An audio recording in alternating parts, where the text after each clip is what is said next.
Welcome back to Inside Personal Growth. That smiling face on the other side is joining us from Detroit, but that's not where he lives. It's Scott Miller. He actually lives in Salt Lake City, Utah, and has the new book out called Management Mess to Brand Success. Jeffrey Scott Miller. He's been a prior guest on the show for Management Mess was the other one that we did. And he's got a whole mess series. That's what he's doing to leadership success is he's creating a series of these books. And Scott, it's a pleasure having you back on the show. Greg, I'm honored. Thank you for lending me your platform and shining your spotlight on my Mess to Success series. Got lots of messes after 30 years. So there are 10 books in the Mess to Success series coming out over the next 8 years, 10 in total. The publisher has asked from me. So the next one will be Job Mess to Career Success, and then Communication Mess to Influence Success, and then a whole bunch after that coming as well. So the reason you have the reason you have all these messes, Scott, is because they've asked you to write 10 books. So, and you have a family that you've got to take care of as well. But I'm going to let I'm going to let my listeners know just a little bit about you. He's capping a 25-year career where he served as a chief marketing officer and executive vice president. Scott Miller currently serves as Franklin Covey's senior advisor on thought leadership. Scott hosts On Leadership, which, by the way, is a great program I'd love all my listeners to go to with Scott Miller, the world's largest and fastest growing weekly leadership podcast. And it's more than leadership, folks. There's a lot of videos there, and he does a great job. And the bookclub.com series. Scott also authors a leadership column for Inc.com and Utah Business, and hosted the weekly iHeartRadio show Great Life, Great Career. His Ignite Your Genius coaching series has helped leaders take their careers from accidental to deliberate, and I'm going to say, and on purpose. All my listeners, please go out, get a copy of this book. You're really going to enjoy it. Now, Scott, great introduction by me. But you've interviewed hundreds of authors for the book Management Mess to Leadership Success. And during the journey, you say that you could not just tell your story from the perspective of hitting home runs. You have had a lot of foul balls and strikeouts. Therefore, this book, Marketing Mess to Brand Success, has 30 challenges, one for each chapter. Personally, what have you learned from the messes that you've made? You basically are the king of messes.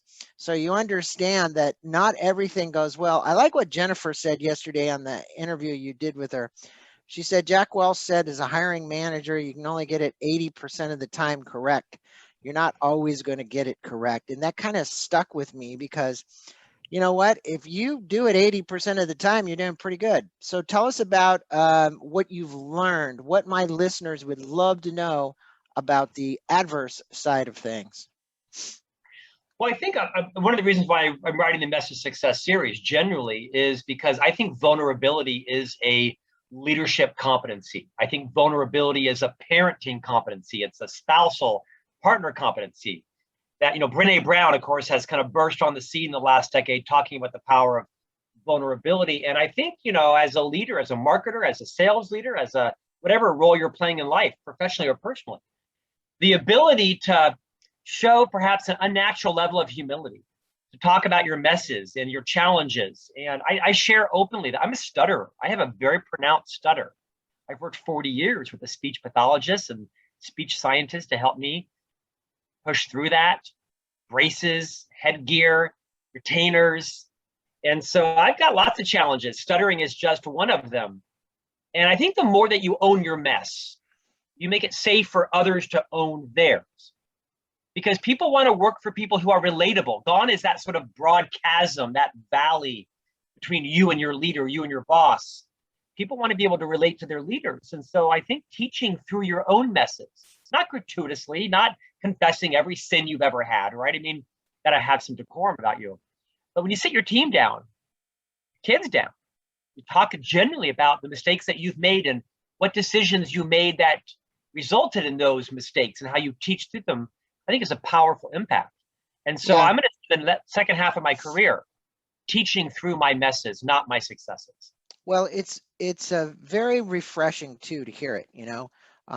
We obviously have had lots of people in politics that likes to just talk about all their wins, and as you know, it gets pretty tiring to hear that because it hasn't been that way. Now, Scott, you state that one of your favorite books was Buck Up, Suck Up, and Come Back When You Foul Up.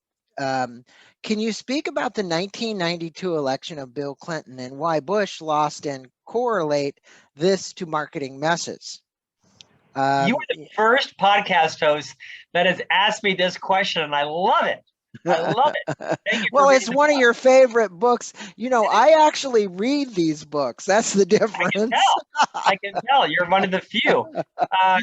So I have lots of favorite books, and this is one of them, right? I'm actually a Republican, lifelong Republican, little less so in the last 4 years, if you get my drift. But I'm sure. I'm a lifelong Republican. I worked for George H.W. Bush and Senator Quayle, who became president and vice president. Uh-huh. And one of my favorite books is from these two renowned Democratic political strategists, James Carville and Paul Begala. They, of course, became famous in the 1992 Clinton-Gore campaign with then Governor Bill Clinton and then Senator Al Gore, who ran against a wildly popular president, George H.W. Bush. He had just come off a 93% approval rating after the success of the first Gulf War. Your opinions about that war aside, it was successful from in terms of, at least the Kuwaitis thought it was successful. Right. My point is that the economy was, going to hell in a handbasket in the U.S. Unemployment was raising up, the S&L loan scandals and such. And so there was a sign, most of us remember, that was on the Little Rock, Arkansas headquarters of the Clinton-Gore campaign in James Carville's office that said, loosely quoted, "It's the economy, stupid." To remind him that the only way they were going to win this economy was not to, pound Trump or pound Bush on diplomacy or international relations or military. They had to focus on the economy. And so I used that phrase, "It's the economy, stupid."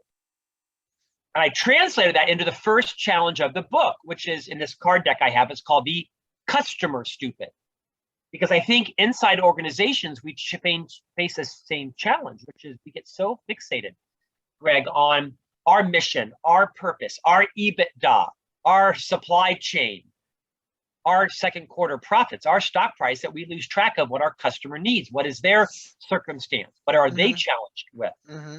I love this phrase that I heard someone once say, that the best salespeople aren't the ones that have memorized their second quarter goal. It's the ones that have memorized their clients' second quarter revenue goal. And they are as obsessed with helping their clients meet their needs as they are meeting their own in that order. So it's the customer stupid, which reminds all marketers, heck, for anybody for that matter, that you're going to get sucked into the vortex, the hairball of your company's needs. And as a marketer, as a leader, you need to make sure that you are representing your clients' needs, speaking in their voice and their message, talking in terms that they speak in, and getting out of your own world, because it's a vortex, a hairball that we naturally, gravitationally get pulled into. It's the economy stupid it's the customer stupid challenge for one. Really, and this kind of leads really to the next question, because you started talking about it a bit, really knowing your customer's goals, knowing what your customer needs. And you say every one of your chapters is a challenge and a lesson. And challenge 3 is to stay close to the cash. Yeah. That's one of them. And you speak about a call from the chief people officer wanting to give you the title of chief marketing officer. And you state that the prior chief marketing officer was too focused on marketing. And you actually said in the book is, how can somebody be too focused on marketing? And you said, what a surprise that is. It's supposed to, that's what a marketing officer is supposed to do. What has he or she not focused on was the sales. What is the secret to balancing between marketing and sales? Because the reality is marketing people are supposed to build the campaigns and drive that. But, if they're not focused on sales, they're not a very good marketing officer, right? So this may offend some marketing people. I don't mean it to. I mean it to challenge you. This is why I wrote the book. As an 8-year chief marketing officer at a public global company, I was tired of seeing sales and marketing always fighting, right? Sales blaming marketing and marketing blaming sales, and it's every CEO's worst nightmare, right? After a reputational breach is that cancer. That is the disconnect between sales and marketing. It happens so often in so many companies. So I propose that too many marketers, not every marketer, but too many marketers join marketing because they're afraid of having a revenue goal. They're afraid of owning a P&L. They actually are kind of hiding behind brand equity. Now, I get the value of brand equity, obviously, but you can't staple brand equity to the back of a bank deposit slip and fund payroll off of it. Now, I get brand equity, right? But marketers need to be confused as salespeople. When my finest days, Greg, were when the CEO, when I'm sitting next to the very competent, and to this day, my very dear friend, president of sales, would be giving me campaigns and talking to me about the revenue goals. And I'd be like, I'm the CMO. I'm not the sales guy. But because my behavior convinced him that I was right there in the sales boat, rowing with him, not rowing against them, not creating campaigns that fed my ego, but creating campaigns that drove sales, that drove pipeline, that drove leads, that drove revenue, that I helped sales convert them into customers. I would just put a shot across the bow to every marketer. Stay close to the cash, meaning, are you confused by the CEO or founder as the chief of sales when you're really the chief of marketing? No better compliment that you can be paid, that all your campaigns, your desire is to own the revenue goal as much as the salesperson's own goal, and not stay in the comfort of marketing. Well, we created the campaigns and we mailed the postcards and the website was launched. I mean, just the sales staff. No. Those words should never come out of your mouth. If your sales staff doesn't understand how to position it, solve it. You own it. If customers aren't converting, you own it. Solve it. I just have a passion, hopefully a positive passion, around the role that marketing needs to play in revenue generation. Stay close to the cash. Make sure that everything you do is associated with your name and revenue in the bank. Well, it'll definitely help you keep your job, one, and two, point. the other factor is it's going to keep a very solid company. Stock values go up, EBITDA goes up, but more importantly, when you work together as a team, you create a harmony where the campaigns that marketing is creating and the salespeople are utilizing to fill the pipeline are in harmony. You're also serving the customer better as well. So that's a really important factor. Can I expand on that? So well said. Greg, I don't know basketball very well, but I live in Salt Lake City where, of course, the Utah Jazz play. I don't know, 25 years ago, there was the famous duo, Karl Malone, the mailman, right, and John Stockton. And the famous phrase was Stockton to Malone. Now, Karl Malone was an enormously talented, very tall player, happened to be a Black American. John Stockton was a less tall, competent player, happened to be a Caucasian male. And there was this phrase that was Stockton to Malone, right? One of John Stockton's job was to get the ball up to the net or near the net so the mailman could deliver the mail, right? Get it in. And I use that metaphor, probably not translated very well, that I saw marketing as the John Stockton of the business. And I saw sales as the Karl Malone. And although the leader of sales and I were at the same level in the company, compensated the same influence, same title, I saw intentionally that marketing's job was to serve sales. Mm-hmm. That required me to demonstrate humility more though than was natural for my personality. We were both very loud, confident people, but I wanted marketing to realize sales pays our salaries. Nothing happens until someone sells something, and we are in service to them. And I'm very comfortable with that. Some of my team members thought that I was making us as second tier citizens. No, just our job is to serve sales. Our job is not to feed our egos or to win at sales' expense or blame sales. If sales does not meet their goals, we own it as much as they do. And I tell you, Greg, that's the paradigm, the mindset that kept me in the job for 8 years, twice the national tenure of a CMO. Not because I was some genius CMO. I wasn't. But the CEO and the board realized that I was as committed to meeting our quarterly goals and serving our clients' goals as much, or sometimes even more, perhaps, than even the sales side. That's what kept marketing so relevant at Franklin Covey under my leadership. Well, the elixir is really the quality of the salespeople too. So the higher the quality of the recruiting, which was Jennifer was talking about on leadership, is really important. Now, Scott, in your chapter on decide your own tenure, you just talked about it. You mentioned that wildly popular podcast called On Leadership. Please tell the listeners about the show and why your interviews with Whitney Johnson, because Whitney's been on our show a couple of times as well, and got you focused on your own tenure. What a gracious host you are. Thanks for giving me the opportunity. So On Leadership with Scott Miller is now the world's largest subscribed to distributed weekly leadership podcast. It's about 8 million a week. It's a video podcast, very much like yours, similar format to yours, where I get to serve as the host. And every week we have a different guest on. Sometimes they're Pulitzer Prize winning authors, 4-star generals, Matthew McConaughey, Karen Dillon, Dave Hollis, all across the spectrum. Dan Pink, Seth Godin, Susan Cain. Sometimes they're Franklin Covey experts as well. Short conversations. This week's was Emmanuel Acho, the former NFL player who wrote the book Uncomfortable Conversation with a Black Man. He was amazing. It launched yesterday. One of our guests, to your tee up, was Whitney Johnson, fairly famous author, speaker, coach. She wrote several books. One was called Build an A-Team, and another was called Disrupt Yourself. And Whitney is a bit of a scientist, right? And she did some research on what is the average tenure of a professional. At this point now, it's kind of on the outset 3 years. More kind of the sweet spot, about 18 months is the average that someone actually spends their time in a company. Now, I'm a dinosaur, right? At age 52, I've been here for 25 years. So it was really reading Whitney's book several years ago called Disrupt Yourself that really gave me the courage to kind of validate my own career strategy, but also step down as the chief marketing officer, because I think 8 years was enough. Actually, it was like 7+ years.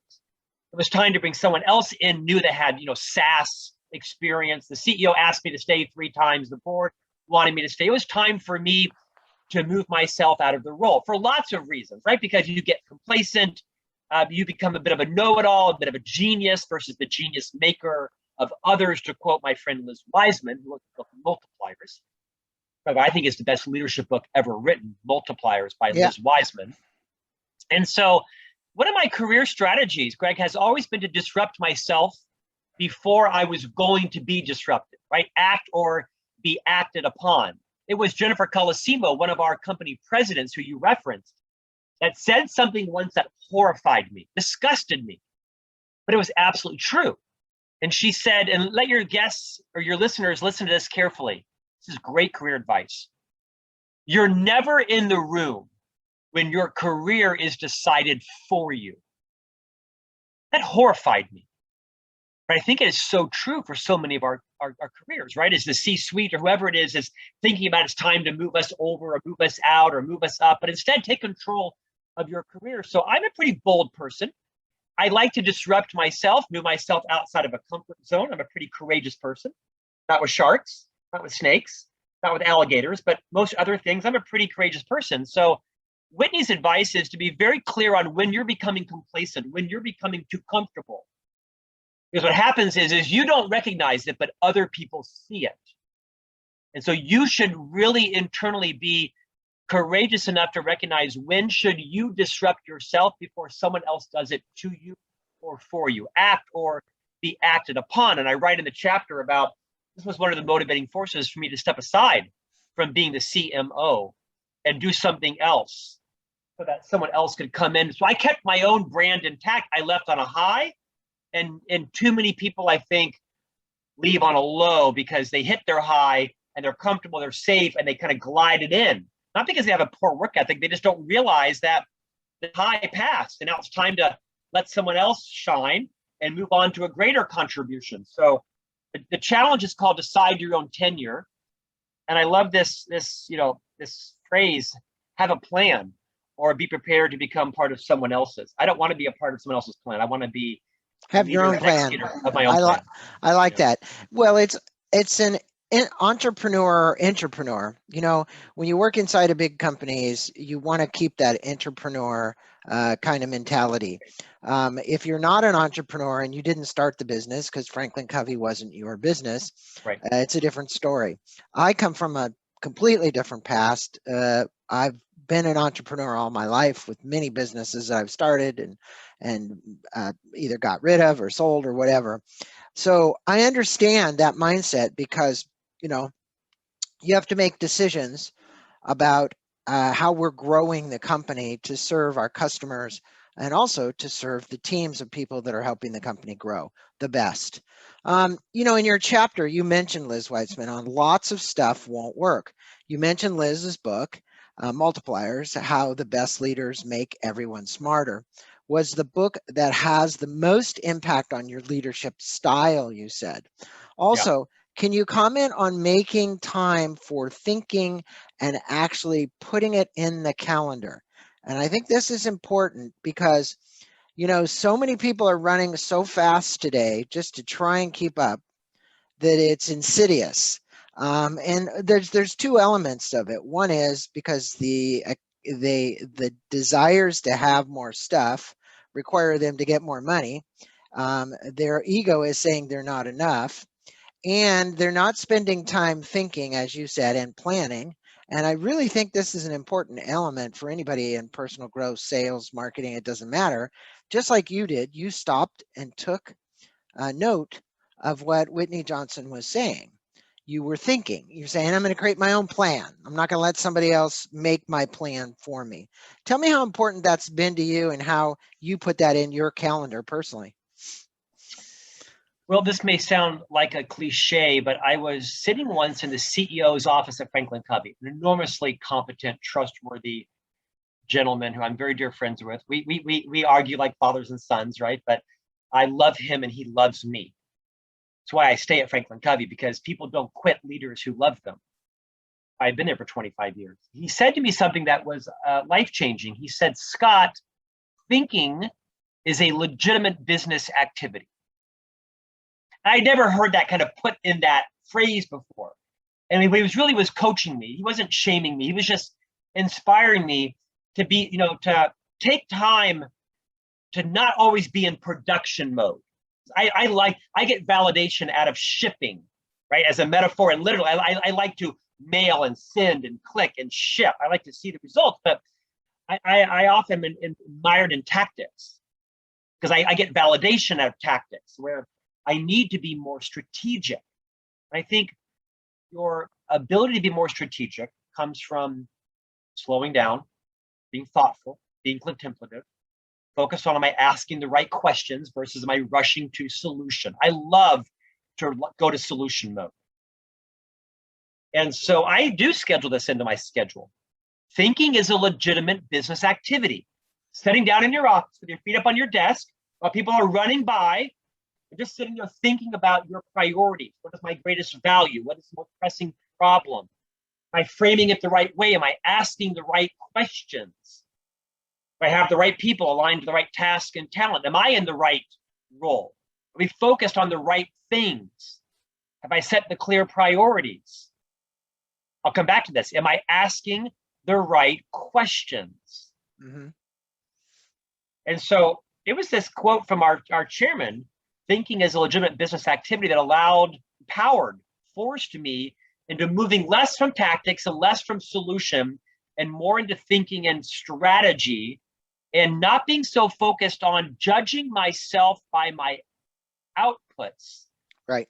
Perhaps more on my inputs, making sure that I'm solving the right problem, that I've got everybody focused on the right project. And so I'm much more comfortable now, Grant, sitting in my office, not wondering if I look productive, because we've all been there in some part of our career, right? Are we seeming to be productive and such, but are we focusing our highest talents on the right problems? I tell you, decision-making is arguably the biggest leadership competency we pay for now, right? Is you hire people to make decisions.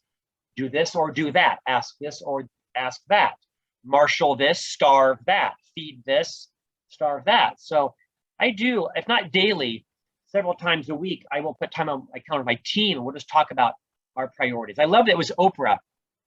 Her partner, Stedman Graham, is a dear friend of mine, and he's told me many times that Oprah opens all of her meetings with this question: what is our intention for this time together? Mm-hmm. It sounds a bit Oprah-ish, right? Oprah's an icon, but what a great question, right? What is our intention with our time today? Ask yourself the same thing.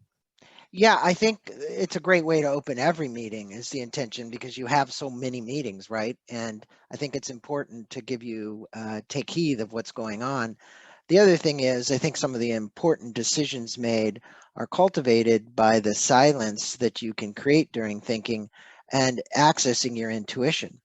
And most of the greatest leaders will tell you, if you look up the quotes on intuition, intuition was the gut feeling they had, or the source that they got from a higher power that guided and directed them. And I think it's so important that intuition plays a role in some of those decisions, because you can get critical thinking, and sometimes you can get lost in critical thinking. And if you want to see around corners, as one of the famous people say, see what's coming, you basically are going to want to access that intuition. And you're a real fan, and you say the least, of Seth Godin. You state that you've read and studied every one of his books, you've read his blogs, and you followed advice. What would Seth say about defining your smallest viable market? Also, why should we study the work of, and I'm going to state this, of Rachel Hollis?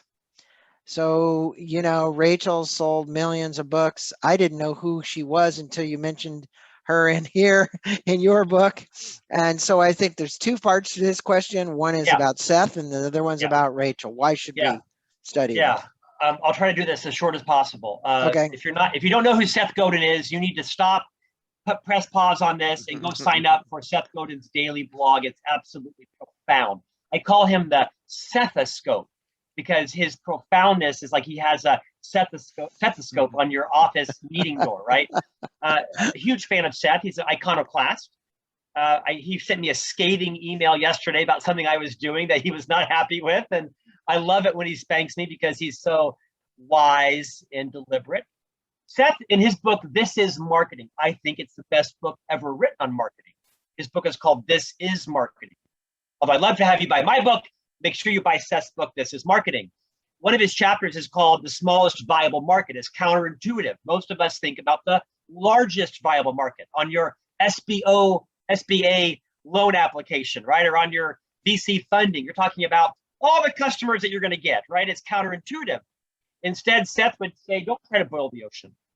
Think about what is your smallest viable market. It is unnatural for most of us, right? Who is your first customer? Who is your first reader, your first buyer, your first subscriber? What is their circumstance? What circumstance are they in, to quote the famed innovator Clayton Christensen? What is their job to be done? What job are they hiring you to solve for them?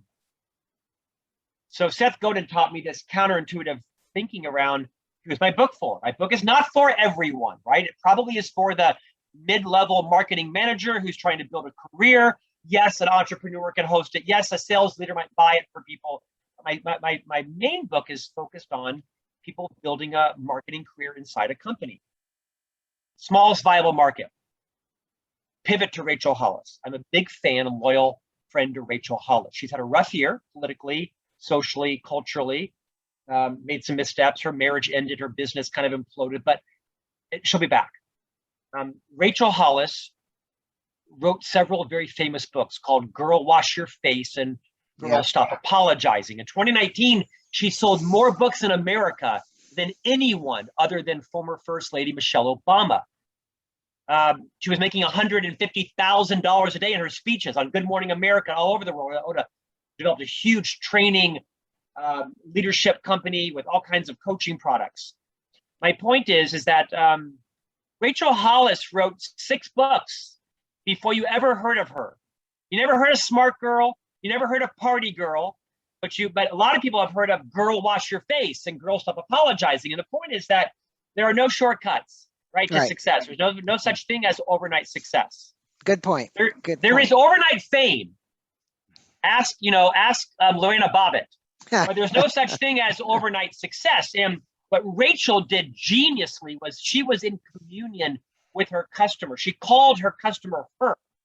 Millions of her, right? These women with side hustles, stay-at-home mothers, women that were highly educated, but perhaps were struggling in life to find their voice and find meaning out of just raising kids. And they were trying to, build lives that were fulfilling or balance everything in life. And they were failing, or they were at least failing from the perspective of others who mattered for them. Rachel Hollis, like no one I've ever met in my 52 years of being alive, built a business and a brand authentically connecting with what she called her smallest viable market. It was a very tight profile of women that found her to be very relatable. Since then, it's had a bit of a rough and tumble, time with cancel culture and lots of issues that have come up. She'll be back, and I'm a loyal friend to her. But study Rachel Hollis's career.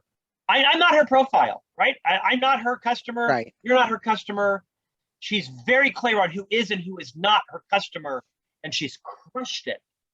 And I think that, the smallest viable market, that's what that is. It's like saying it's been said many times, if you can find, I think it was like the tail end even of the podcast, the little piece, the 1 minute, the 2-second minute area.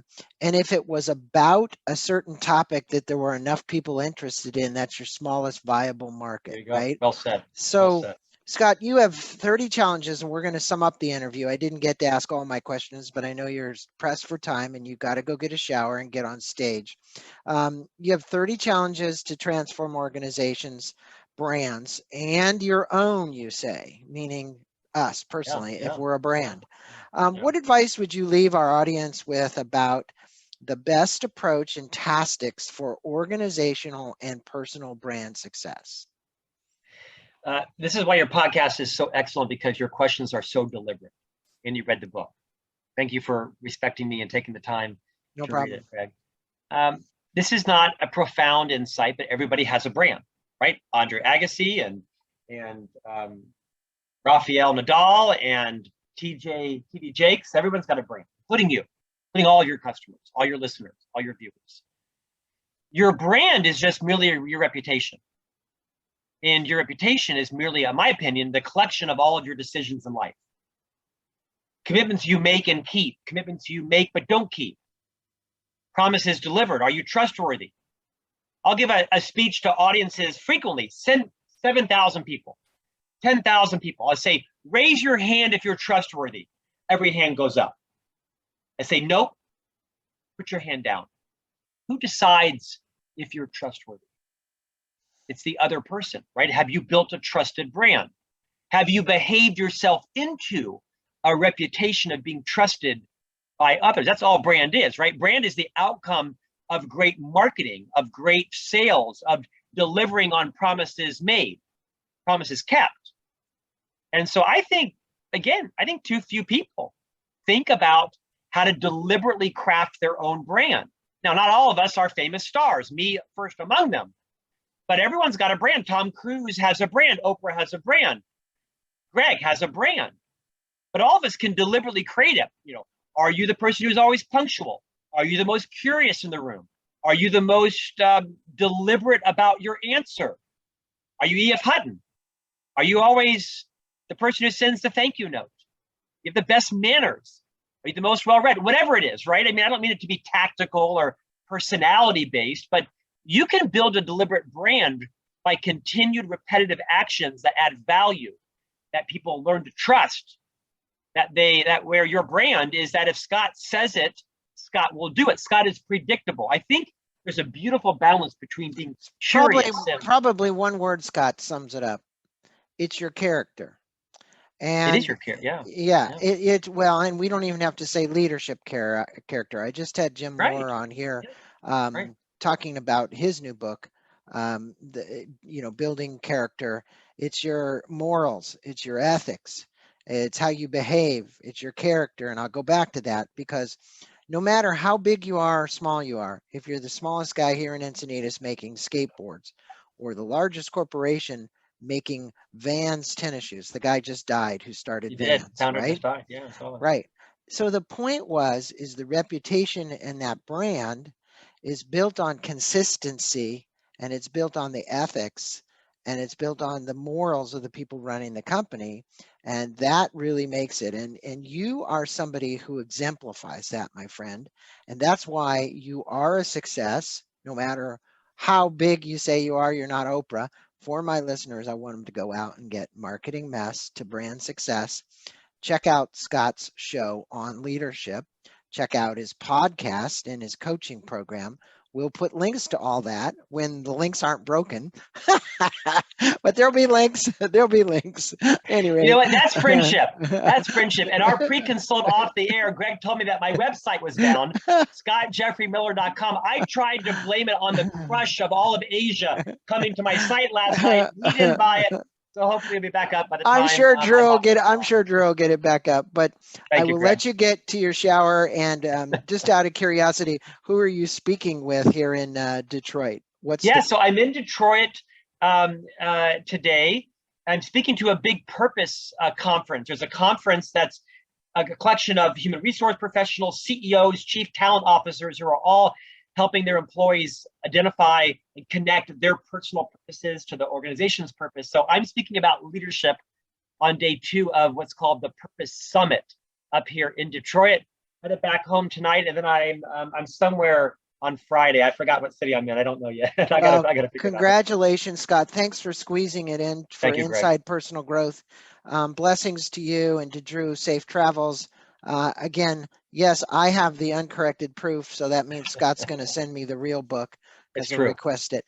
Thanks, my friend. You guys take care. Have a good rest of your day. And thanks for talking about marketing messes to brand successes. Thank you, sir.